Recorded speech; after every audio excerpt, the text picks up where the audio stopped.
অভিনেতা রঞ্জিত মল্লিক মানে রঞ্জিত কাকু ভাইপোকে দেখে খুশি হয়েছিল না? বলছিল খুব ভালো লাগে। বুঝতে পারছেন তো পেছনে কিরকম স্বার্থ ছিল। এই যে রাজ্যসভার তোলামূলের প্রার্থী হলো কোয়েল মল্লিক।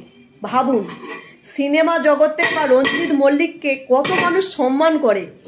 এই তোলামূল 15 বছরে পুরো রাজ্যটাকে শেষ করে দিয়েছে। যেমন শিক্ষা থেকে তেমনি হচ্ছে যুব সমাজ, মেয়েদের কোনো মানে ধর্ষণ, তিলোত্তমার কেসটা ভাবুন না। একটা মেয়ে ডাক্তার পড়তে গিয়ে তাকে রেপ করে মেরে দিল, শাস্তি হলো না। ধর্ষকের বিরুদ্ধে যাতে ধর্ষকরা শাস্তি পায় তার জন্য কোটি কোটি টাকা খরচা করে কপিল সিব্বালের মতো উকিল রাখলো। এত দুর্নীতি হলো। হ্যাঁ, শিক্ষকরা রাস্তায় বসে কেউ কেউ কেউ তো সুইসাইড, আত্মহত্যা পর্যন্ত করে নিল। তারপরে ওই সেলিব্রিটিরা 2 টাকার জন্যই কিভাবে সিদ্ধারা বিক্রি করে দেয়। এরা আসলে অভিনয় করে আর আমরা অভিনয়টাকে বিশ্বাস করি। বুঝতে পারছেন? বাস্তব জগতে এদের দামটা দেখুন। কত নিকৃষ্ট মানুষের মানসিকতা না হলে এবং চোর ছাত্রদেরকে, ধর্ষকদেরকে সাপোর্ট করে।